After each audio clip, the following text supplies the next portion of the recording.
আল্লাহ বললেন কুন ফায়াকুন, আমি জানি যদি বলি হয়ে যা সঙ্গে সঙ্গে হয়ে যাবে। জিবরিল আমিন কে আল্লাহ পাঠালেন, তিনি যখন গর্ভবতী, রওয়ায়েতে আছে জান্নাত থেকে তার কাছে খাবার আসতো। জোরে বলুন সুবহানাল্লাহ। কোথা থেকে? জান্নাত থেকে। হযরতে জাকারিয়া তিনি প্রশ্ন করছেন কাকে? মারইয়ামকে। ক্বালা ইয়া মারইয়াম আন্না লাকি হাযা, ওগো মরিয়ম তোমার কাছে এত সুন্দর ভালো মন্দ খাবার দাবার কোথা থেকে আসছে? মরিয়ম উত্তর করলেন ক্বালাত ওয়া মিন ইনদিল্লাহ ইন্নাল্লাহা ইয়ারযুকু মান ইয়াশাউ বিগাইরি হিসাব। আল্লাহ যাকে ভালোবাসেন, আল্লাহ যাকে পছন্দ করেন তাকে বেশুমার রিজক দান করেন। কোথা থেকে দেব, কেমন করে দেব, আমি আল্লাহ ছাড়া পৃথিবীর কেউ জানে না।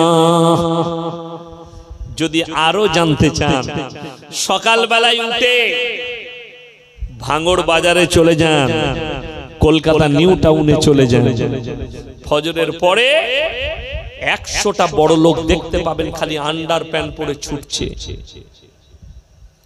ডাক্তারে বলেছে 3 কিলোমিটার হাঁটবি না হলে মারা যাবে। শৈশু গয়কার র কি সুগার, ডাক্তারে বলেছে 3 কিলোমিটার হাঁট না হলে মারা যাবে। ডাক্তারের কাছে গেছে বেঙ্গালোরে, কলকাতায়, সুগার মেপেছে 450 সুগার। স্যার কি খাবো? সকাল বেলায় বিনা চিনির লাল চা খাবি, তার সঙ্গে স্যার একটা ডিম সিদ্ধ বলে ছোঁয়া যাবে, সাদা চিড়ে ভাজা খাবি। স্যার দুপুরে কি খাবো? 1 কাপ মাপা চালের ভাত খাবি, তার সঙ্গে গরুর মাংস বলে ছোঁয়া যাবে না, মুরগি ধারে পাশে যাবি না, খাসি বলে স্বপনে ভাববি না। কি খাবো স্যার? বলে খালি করেলা ভাজি আর ভেন্ডি খাবি। এটা আমি বড় লোকের ফদ্দ বলছি। আর একজন চাষি লোক, কর্মচারী, আল্লাহ তাকে হুকুম দিয়েছে দাস্তারখানে বসবে, দাস্তারখানে বসার পরে যেটাই তোমার দাস্তারখানে আসবে তুমি সেই খাবারটা খেয়ে নাও, যেটা ইচ্ছা যাবে সেটা খাও ইচ্ছা মতো, তোমার জন্য বাধা নাই। একটা বড় লোক গরিব, রুজি আল্লাহর কসম আল্লাহ মাপে। টাকা থাকলে রুজি পাওয়া যায় না, টাকা থাকলে খেতে পাওয়া যায় না। আল্লাহ রুজি দিলে মানুষ রুজি পায়। 5টা জিনিসকে আল্লাহ গোপন করেছেন মানুষের কাছ থেকে। কটা বললাম বাবা? 5টা। 1 নম্বর, ইন্নাল্লাহা ইনদাহু ইলমুস সাআ, কিয়ামত কবে হবে আমি আল্লাহ ছাড়া পৃথিবীর কেউ জানে না। এই কথাটা নবী পয়গম্বর রাসূলদের কাছ থেকে আল্লাহ গোপন করেছে। ইন্নাল্লাহা ইনদাহু ইলমুস সাআ, কিয়ামত কবে হবে আমি আল্লাহ ছাড়া পৃথিবীর কেউ জানে না। আল্লাহ নবী সাল্লাল্লাহু আলাইহি সাল্লামকে বেঈমান কাফেররা প্রশ্ন ছুড়েছে, একাধিক প্রশ্ন কিয়ামত সম্পর্কে। এক শ্রেণীর বেঈমান কাফের তারা নবীজিকে প্রশ্ন করলেন, আপনি তো মানুষকে বলছেন যে মানুষকে আল্লাহ পুনরায় আবার জীবিত করবেন, পুনর্জীবন আল্লাহ তাআলা পুনরায় তুলবেন, তাহলে মানুষ মরে যাওয়ার পরে মাটির সাথে মিশে যায়, ছাই হয়ে যায়, পানির সাথে মিশে যায়, আল্লাহ কেমন করে দাঁড় করাবেন? এই কথা বেঈমানরা কাফেররা বলার পরে আল্লাহ তাআলা উত্তর করেছেন নিচে, হে আমার নবী তাদেরকে কোরআন শোনাও। লা উকসিমু বিয়াউমিল কিয়ামা, আমি কসম খাচ্ছি কিয়ামতের দিনের, ওয়ালা উকসিমু বিন-নাফসিল লাওয়ামা, আর আমি কসম খাচ্ছি ওই সমস্ত আত্মার, আয়াহসাবুল ইনসানু আল্লান নাজমা ইদামা, যারা বলে আমরা মরে যাওয়ার পরে আল্লাহ পুনরায় কেমন করে দাঁড় করাবেন, বালা কাদিরিনা আলা আন নুসাউইয়া বানানা বাল ইউরিদুল ইনসানু লিয়াবজুরা আমামা। হে আমার নবী বলে দাও, শুধু তোমাদের আকৃতি নয়, তোমাদের আঙ্গুলেতে হাতেতে যে লাকিরগুলো আছে আমি এইভাবে আবার পরিপূর্ণ করে দাঁড় করাতে সক্ষম। জোরে বলুন সুবহানাল্লাহ। এরপরে আবার বেঈমানরা বলেছে ইয়াসালু আইয়ানা ইয়াউমুল কিয়ামা, তাহলে বলুন আবার কিয়ামতটা কবে হবে, কোন দিনে হবে? আল্লাহ আবার উত্তর দিচ্ছেন, হে আমার নবী শুনিয়ে দাও, ফাইদা বারিকাল বাসার। এখানে আল্লাহ তারিখ বলেননি, কি বললেন? খালি আলামতগুলো বলে দিলেন। ফাইদা বারিকাল বাসার, সেদিনে তোমাদের তোমাদের চোখগুলো স্থির হবে ওয়া খাসাফাল কমার যেদিনে চন্দ্র আলোহীন হবে ওয়া জুমিয়াশ শামসু ওয়াল কমার যেদিনে চাঁদ আর সূর্যকে একটা রাস্তাতে টক্কর খাওয়াবো তছনছ করে দেব ওয়া জুমিয়াশ শামসু ওয়াল কমার ইয়াকুলুল ইনসানু ইয়াউমাইদিন আইনাল মাফার মানুষ বলবে কোথায় পালালে বাঁচি কাল্লা লা ওয়াজারা ইলা রাব্বিকা ইয়াউমাইদিনিল মুস্তাকার সেদিনে মানুষের জন্য রবের কাছে দণ্ডায়মান ছাড়া বিকল্প কোনো রাস্তায় থাকবে না। এক নম্বর ইন্নাল্লাহা ইনদাহু ইলমুস সাআ কিয়ামত কবে হবে আমি আল্লাহ ছাড়া কেউ জানে না। নাম্বার 2 ওয়া ইউনাজ্জিলুল গায়যা ওয়া ইয়ালামু মা ফিল আরহাম মায়ের গর্ভে বেটা আছে না বিটি বিকলাঙ্গ না কালো পুরা আছে না ভালো আছে আমি আল্লাহ ছাড়া কেউ জানে না। আপনি যদি কারুর কাছে যান হুজুর আমার ছেলে হচ্ছে না আর সেই নেমক হারাম সে যদি বলে আমার তাবিজে বেটা ছেলে হবে আমার তাবিজে মেয়ে ছেলে হবে তাকে ঝাঁটা জুতো মারবেন এটা সমাজের ধোঁকাবাজ এটা প্রতারক। কেন কোরআন এর জন্য দলিল আছে তার কানটা মুচুরে কোরআন খুলবেন সূরা আল ইমরান প্রথম পৃষ্ঠা হুয়াল্লাযী ইউসাউবিরুকুম ফিল আরহামি কাইফা ইয়াশা লা ইলাহা ইল্লা হুয়াল আজিজুল হাকীম। হে আমার নবী মায়ের গর্ভে বাচ্চা দান করি আমি আল্লাহ আমার ইচ্ছা মতো আমি আল্লাহ কারো পরামর্শে কাজ করি না জোরে জোরে বলুন সুবহানাল্লাহ। আমি কারো পরামর্শ নিই না আমি আমার মতো দান করি অন্ধ দেব না বধির দেব আমি আল্লাহ ছাড়া পৃথিবীর কেউ জানে না। ওমা তাদরি নাফসুম মাযা তাকসিবু গাদা ওমা তাদরি নাফসুম বিআইয়ি আরদিন তামুত ইন্নাল্লাহা আলিমুন খাবীর। কার কোথায় মৃত্যু হবে আমি আল্লাহ ছাড়া পৃথিবীর কেউ জানে না আর কার কোথায় কতটা রুজি মেপেছি এটাও আমার আল্লাহ ছাড়া কেউ জানে না এবং কোথায় কত মিলিমিটার বৃষ্টি বর্ষণ করব এটাও আল্লাহ ছাড়া পৃথিবীর কোনো মানুষ জানে না। এই পাঁচটা জিনিসকে আমি আল্লাহ গোপন করেছি। রুজির মালিক আমি নিজে অনুভব করেছি। পহেলা জানুয়ারি আমার জলসা ছিল ত্রিপুরা আগরতলায় একবারই আসামের বর্ডারে ওখান থেকে আমাকে গাড়ি করে মিনিমাম 150 কিলোমিটার নিয়ে গিয়েছিল কৈলাসর মানে থানা কৈলাসর জেলা সেখানে নিয়ে গেছি। তো আমি সকাল 7:30টায় মালদা থেকে ট্রেনে নেমে এয়ারপোর্টে ঢুকে গেছি 7-8টায় এক কাপ কফি খেলাম আর চা একটা বিস্কুট। আমি নিয়ত করলাম বোর্ডিং পাস করিয়ে বসে আছি আমার বোর্ডিং পাস হবে প্লেনে চাপাবে আমাকে 12টা 20-তে 1:30টায় নামাবে 1:40-এ। আমি নিয়ত করলাম আমি গিয়ে ত্রিপুরায় আগরতলায় খানা খাবো। তারা এয়ারপোর্টে আসছে আমাকে নিতে তাদের সঙ্গে নেমে কোনো হোটেলে একটু ডাল ভাত খেয়ে নেবো নাইলে কোথাও খাবো এটা আমার নিয়ত মনে। কিন্তু আমি এয়ারপোর্টে বসে আছি তখন বেলা 10টা বাজছে। আমার বর্ধমান জেলার একজন অফিসার সে আমাকে কাছ থেকে দেখতে পেয়েছে ছুটে চলে এলো আপনি ইয়াসিন সাহেব না জি আসুন আমার অফিসে নিয়ে গেল টেনে। কোথায় যাবেন আমি বললাম আগরতলা যাব ত্রিপুরা। তো বললে কটায় আছে আমি 12টা 20-তে। তো বলে হুজুর আপনি খানা খানে আমি বললাম না আমি ত্রিপুরায় গিয়ে খাবো। সে ছাড়বে না আমি খাবো না। শেষকালে আমি বাধ্য হলাম খেতে। কেন রুজি তো আমার আল্লাহ এয়ারপোর্টেই মেপেছে আমি গিয়ে খাবো বললে তো হবে না আল্লাহ আমার ওখানেই মেপে দিয়েছে। সে হাতটা ধরে আমার জন্য কিনে নিয়ে এলো একটা থাল 700 টাকা সেই থালটা হচ্ছে ভেজ থাল। আমি খেলাম আর আল্লাহর শুকর আদায় করে বললাম আল্লাহর কসম আল্লাহ তুমি হচ্ছে রুজির মালিক। আমি নিয়ত করলে কি হবে আপনি নিয়ত করেছেন এখানে অনেকজন আমরা আছি নিয়ত করেছি কাল সকালে আমার স্ত্রীকে বলবো এই তরকারিটা করবে।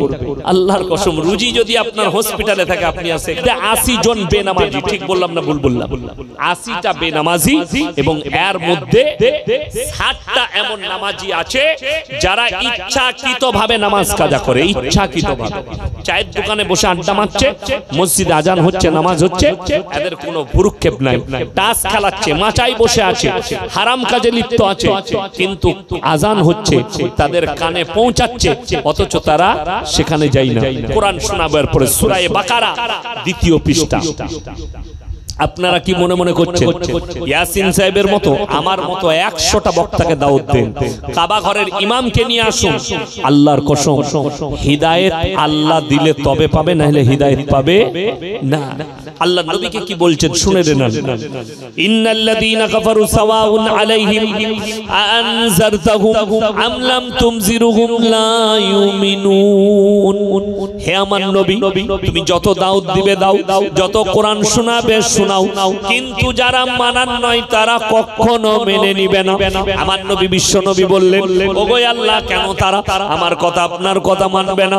আমার আল্লাহ উত্তর দিলেন, খাতামাল্লাহু আলা কুলুবিহিম, কুলুব মানে হচ্ছে হৃদয়টা, তাদের হৃদয়ে তালা মারা গেছে, ওয়ালা সামিহিম, আর তাদের কানেতে মোহর মারা গেছে, ওয়ালা আবসারিহিম গিশাওয়া, আর তাদের চোখেতে পর্দা পড়েছে, তারা লজ্জা শরমের মাথা খেয়েছে, তারা আল্লাহর ঘরের দিকে ধাবিত হবে না।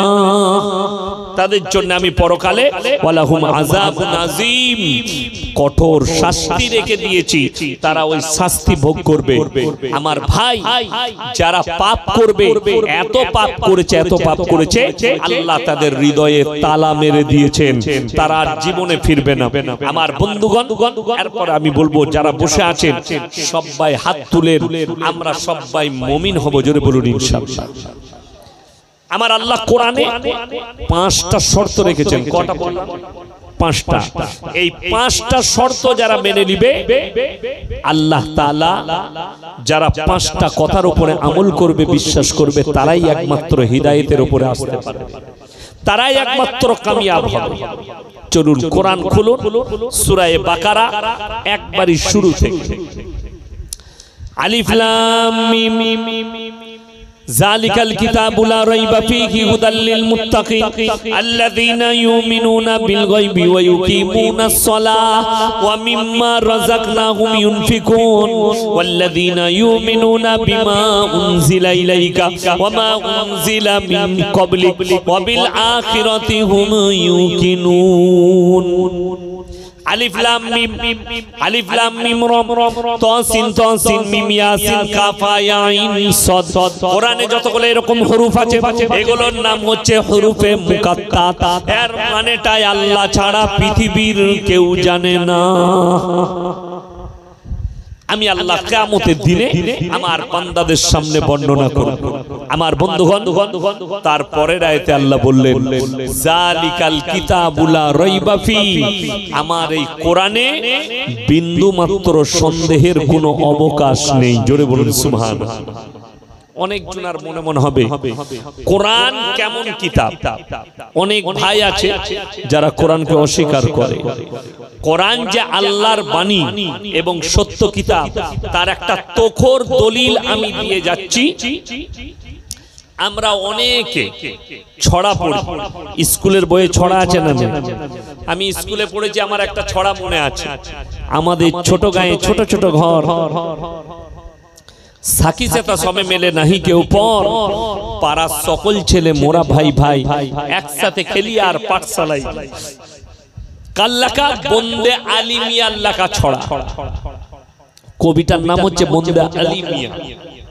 আচ্ছা, এইরকম বহু কবি, বহু সাহিত্যিক তারা পদ্য লিখেছে, গদ্য লিখেছে। একটা পদ্য, একটা গদ্য বার করে নিয়ে আসুন। যে পদ্য লিখেছে প্রত্যেকটা লাইনের শেষে একটাই অক্ষর আছে শেষ পর্যন্ত। আমি এখনই ছড়াটা পড়লাম। আমাদের ছোট গায়ে ছোট ছোট ঘর, লাস্টের অক্ষরটা কি এলো? র। তারপরে আছে থাকি সেতা সবে মেলে নাহি কেউ পর, লাস্টেরটা কি এলো? আবার র এলো। পাড়ার সকল ছেলে মোরা ভাই ভাই, লাস্টে কি এলো? হর্ষই। 3 নম্বর লাইনের লাস্ট অক্ষরটা পাল্টিয়ে গেল আর না। এইরকম একটা ছড়া শুনান যে লাইনের শুরু থেকে শেষ পর্যন্ত একটাই শব্দ ব্যবহার করেছে, একটাই অক্ষর কবি ব্যবহার করেছে।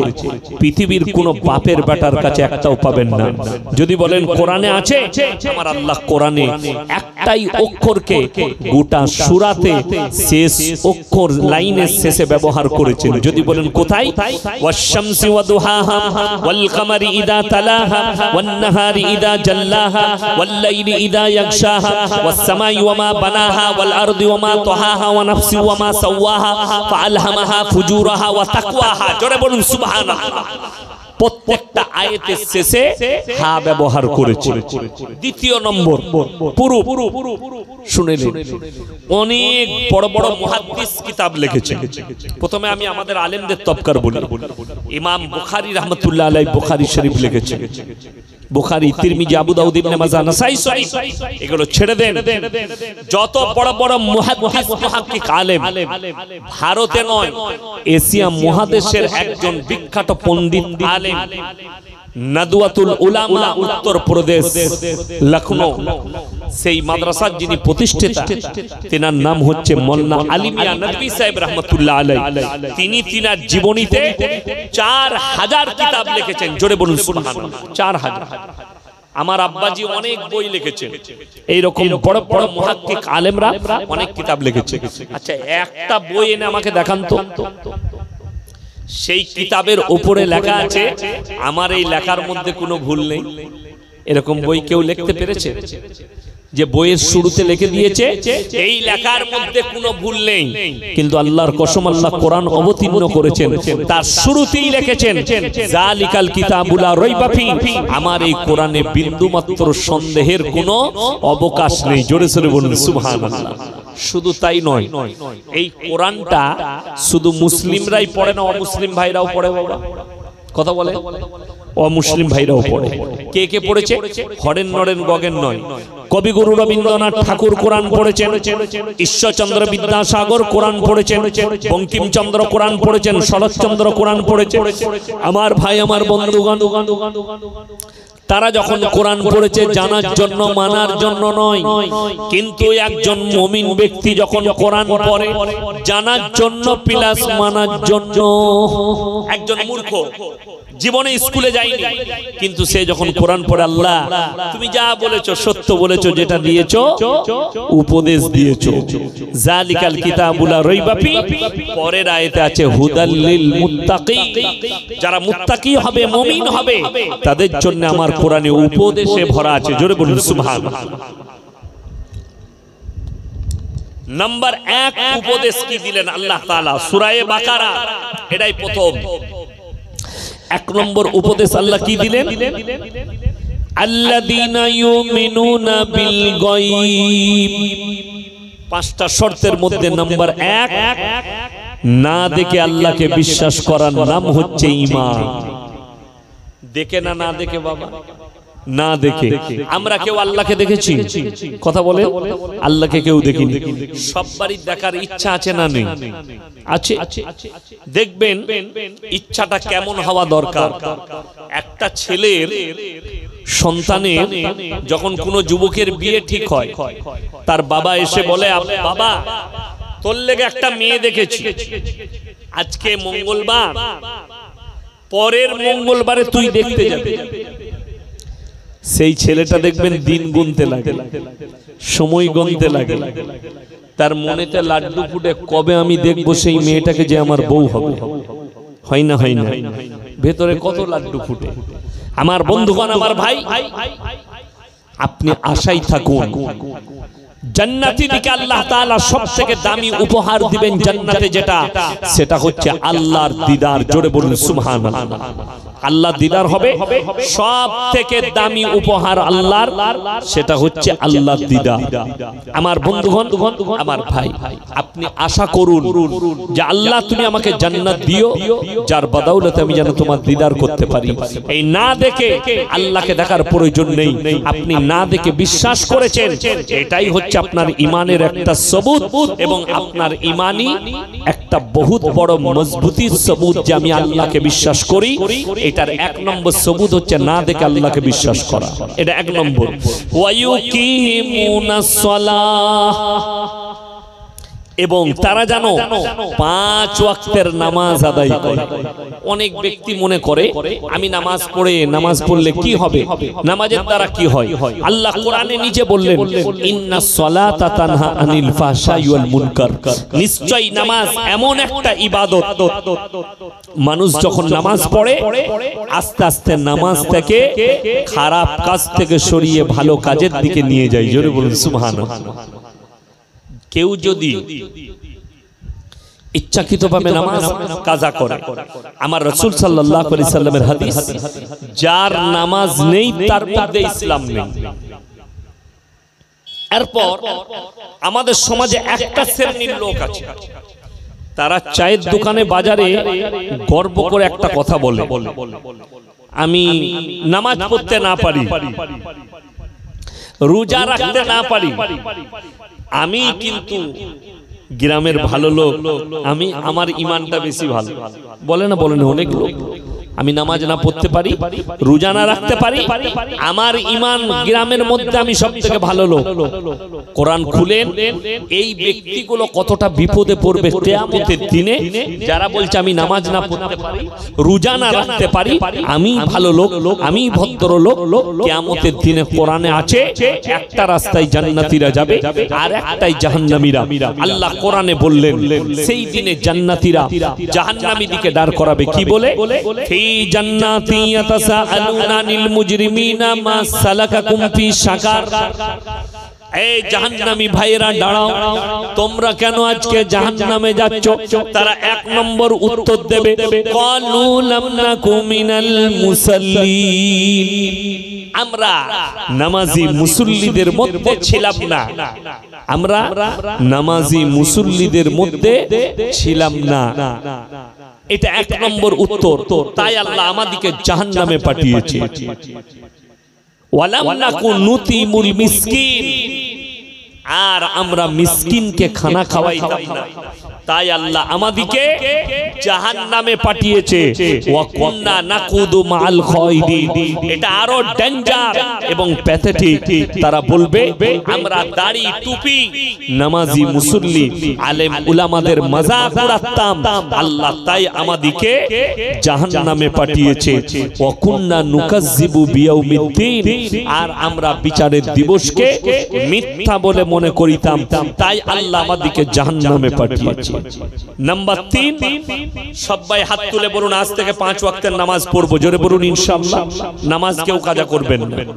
নাম্বার 3, ওয়া মিম্মা রাযাকনাহুম ইউনফিকুন, হে আমার নবী বলে দাও, আর আমি যে রিজক দান করেছি সেখান থেকে তোমরা ব্যয় করবে। আল্লাহ যে হালাল রুজি দিয়েছে সেখান থেকে তোমরা ব্যয় করো। আপনি হালালের উপরে বিশ্বাস করুন। রুজির মালিক সকলে বলুন কে? আল্লাহ। এটা যাদের বিশ্বাস নাই তাদেরকে একটা কথা বলি, সকালে উঠে আমাদেরকে ছুটতে হয় না ইনকামের জন্য? কথা বলে ছুটতে হয়। আমরা বক্তারা রাত্রে বেলায় জলসা করতে যাচ্ছি, কিসের জন্য এসেছি?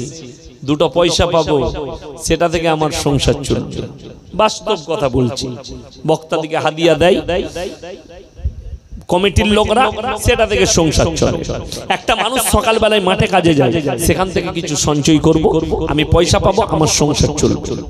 কিন্তু বিশ্বাস করুন, ফজরের নামাজ পড়ে একবার বাইরে বেরিয়ে গাছের উপরের দিকে তাকিয়ে দেখবেন আপনাকে ছুটতে হচ্ছে 2 খাবার জোগাড় করার জন্য, কিন্তু একটা পাখি নির্দ্বিধায় বসে থাকে, সে জানে রুজি আল্লাহ মাপে, তার ইনকামের প্রয়োজন পড়ে না, তাকে আল্লাহ রুজি দিয়ে দেয়। একটা তিমি মাছ, নীল তিমি, সমুদ্রের তলে একদিনে 24 ঘন্টায় 100 কুইন্টাল খাবার খায়। কে রুজি দান করে? সমুদ্রের তলে এতগুলো প্রাণীকে কে রুজি দান করে? আমি আল্লাহ রুজি দান করি। আপনারা ইমানদারির সঙ্গে বলুন, আমাদের সমাজে সব থেকে কম বেতন কার? কথা বলে না কার? মুয়াজ্জিন ইমামদের সব থেকে কম বেতন। আচ্ছা বলুন তো, ইমাম সাহেবের কম বেতন? কোনদিন ইমাম সাহেবকে দেখেছেন যে গিয়ে বাজারে লটারির টিকিট কাটছে? কথা বলে না। 6000 বেতন, ইমামকে লটারি কাটতে হয় না। আমার আব্বার মাদ্রাসায় আমার বেতন 11000 টাকা। কত বললাম? 11000। আমার আব্বাজির মাদ্রাসায় আমার বেতন 11000 হতো। আমাকে লটারি কাটতে হয় না। আমার মাদ্রাসায় আরো শিক্ষক আছেন, তাদেরকে লটারি কাটতে হয় না। কিন্তু আশ্চর্যের বিষয়, একটা লোক দিনে 1000 টাকা রোজগার করে, মাসে 30,000 পায়, তাকে লটারি কাটতে হচ্ছে। দুর্ভাগ্য। শুনেলেন রাসূলের হাদিসটা, যারা আল্লাহর রাস্তায় দিনের পথে থাকবে, আল্লাহ মৃত্যুকাল পর্যন্ত ইজ্জতের রুজি দান করবেন। জোরে বলুন সুবহানাল্লাহ। যারা 5 ওয়াক্তের নামাজি হবে, রাসূল সাল্লাল্লাহু আলাইহি সাল্লামের হাদিস, মৃত্যুকাল পর্যন্ত আল্লাহ তাদের রুজিতে কোনোদিন কমি দিবে না। এই রাসূলের হাদিসটা যদি কোনো মুসলমান বিশ্বাস করে, শুনে রেখে দেন, আপনি লটারি বিক্রি করার থেকে 2 বস্তা আলু আপনার বাজারে বিক্রি করুন, 300 টাকা লাভ হবে। হালাল টাকা, সেই টাকায় যেটা খাবেন হালাল, আর হালাল খাবার খেয়ে আপনি যে দোয়াটা চাইবেন আল্লাহ কবুল করবে। হাদিস শরীফে আছে, মানুষ যখন আল্লাহর কাছে দোয়া চাই, হয় সঙ্গে সঙ্গে আল্লাহ কবুল করবেন, তা না হয় কিছুদিন পরে কবুল করবেন, তা না হয় রিওয়ায়েতে আছে এক একটা দোয়ার বদলা কিয়ামতের দিনে আল্লাহ দিবেন। জোরে বলুন সুবহানাল্লাহ। আপনি অবাক হবেন। হাদিসে আছে, অনেক মুসলমান মনে করে আল্লাহ আমাকে মাল দে, আমি যেন বড় লোক হই। আপনি বড় লোক হতে চাইছেন, আপনি দুর্ভাগ্যবান। আপনি টাকাওয়ালা হতে চাইছেন, আপনি দুর্ভাগ্যবান। কেন জানেন? হাদিসে আছে, একজন বড় লোক মুমিন ব্যক্তির থেকে একজন গরিব মানুষ মুমিন ব্যক্তি 500 বছর আগে জান্নাতে প্রবেশ করবে। জোরে সোরে বলুন সুবহানাল্লাহ।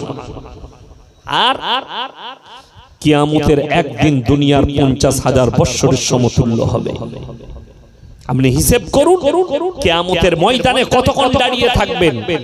ওই জন্য আপনি মালের দোয়া করবেন না, আল্লাহর কাছে দোয়া করবেন, আল্লাহ মৃত্যুকাল পর্যন্ত ইজ্জতের রুজি দান করো।